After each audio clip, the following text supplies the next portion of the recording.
Ladies and gentlemen, happy Sunday wherever you are and welcome to Gashi Scaman TV. Today, I want us to look at real politics as it is today. I want us to look at the prospect of one man, Stephen Kalonzo Musyoka, who is likely to be the next president. If things continue the way they are, Kalonzo Musyoka is likely to clinch the presidency.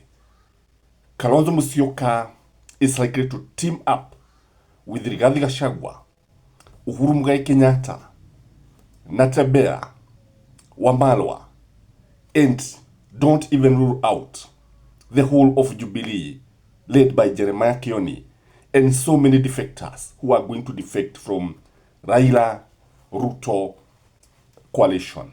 Ladies and gentlemen, if you look at Stephen Kalonzo Musyoka, you agree with me that he is the only serious contender as far as the politics of this nation is concerned. Other than William Samoei Ruto, Kalonzo remain the only serious contender. Kalonzo is likely to carry the eastern part of this country. He is also likely to get the western majority of votes from the former western province. He is also likely to win majority of votes in Nairobi.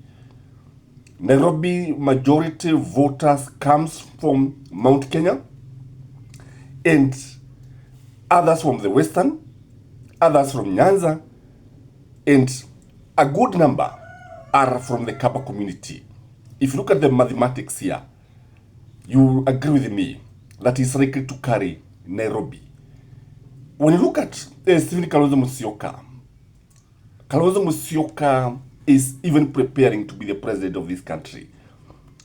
Now comes the Raila letter that he wrote to William Samoei Ruto. Are you aware of that? That Raila wrote a royalty pledge letter to William Samoei Ruto, telling him that he's ready to die with him, he is ready to support him, that he is ready to sacrifice all. He also thanked him for his support of the African Union failed debate. I don't know why Raila is taking this issue of African Union so much. Like William Samoei Ruto did so much, he gave him all the government, talked to the various presidents, booked appointment. Raila is very, very grateful, which is okay. But this is the only thing that is making Raila work with William Samoei Ruto. Back to Kalonzo, ladies and gentlemen. Why would Kalonzo win? I'll just give you 4 reasons in summary. Number 1, Kalonzo would easily win because there are no better alternatives. Not that he is the best, but there are no other alternatives. Because the alternative is William Samoei Ruto. Let me ask you in this video, if Stephen Kalonzo Musyoka and William Samoei Ruto were the only candidates, or let me use the word serious, the only serious candidates, whom would you vote for? Start voting, guys. And if you're doing this channel for the first time, please subscribe to my channel. This is Gashi Scaman. Here we discuss politics and policies, and we analyze the way they affect our daily lives. So there are no better alternative. So guys, vote. Number 2, why would Kalonzo win? Is because of anti-Raila and Ruto movement that is taking place. If you go to Western, Ruto tawe, Raila tawe. If you listen to Natembeya is the in thing. Mudavadi, by the way, these elections will be won in the Western nation. Whoever carries the Gema, whoever carries the Mulebe nation will win the elections. And who is that person who is likely to carry those 2 major constituencies? And by the way, these are the largest populations as far as the latest data is concerned.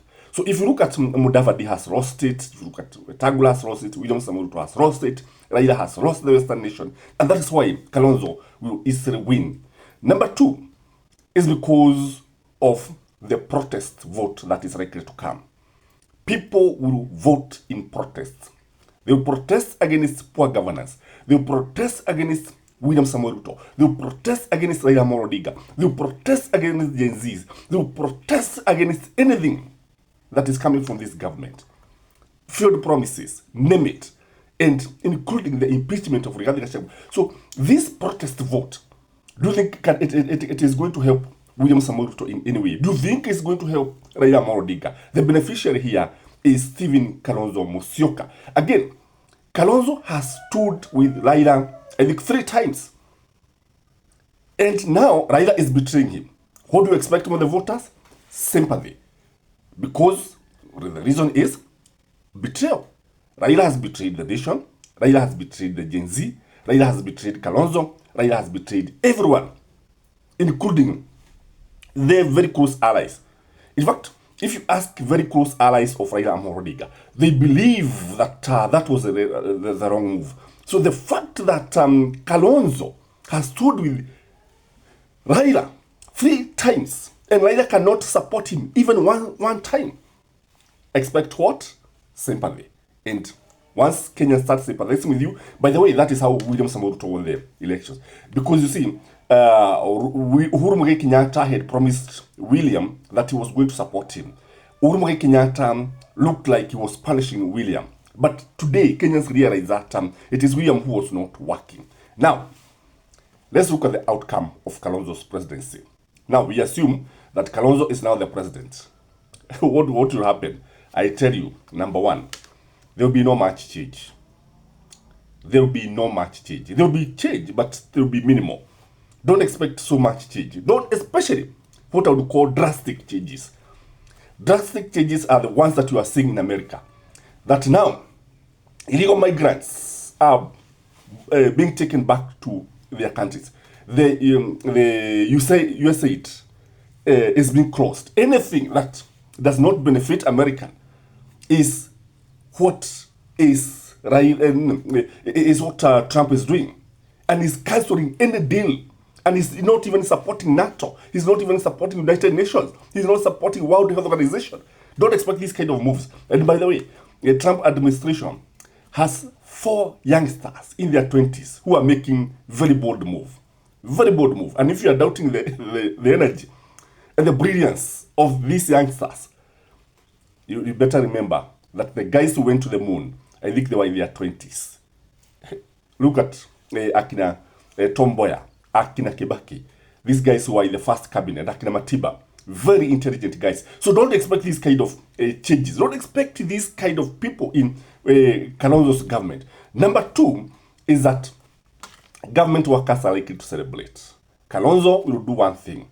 He will do away with the housing levy, and the workers will benefit. Kalonzo will change hii mambo ya shisha. Atabadilisha haya yote. And workers are going to benefit. Workers are going to be happy. Because you see, there will be less taxation. You know, Kalonzo and Gachagua, they have been talking about rescuing the pay slip. So the government workers are likely to be happy. Kalonzo is also likely to copy-paste Kibaki's policy. You know, he was a deputy of Kibaki, and he admired Kibaki, by the way. And they worked so well.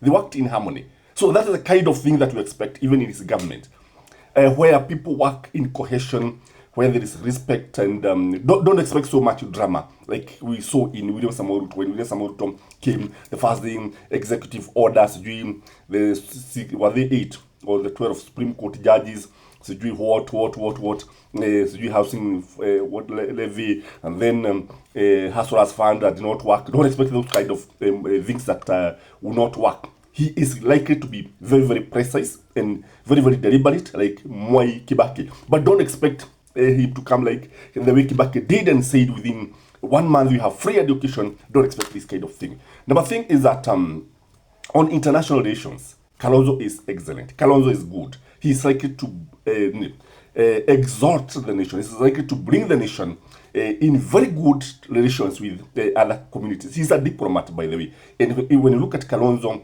Kalonzo is somebody who is very, very measured. Again, don't expect the kind of campaigns that we are seeing with William Samoei Ruto. Don't expect Kalonzo to be on the rooftop.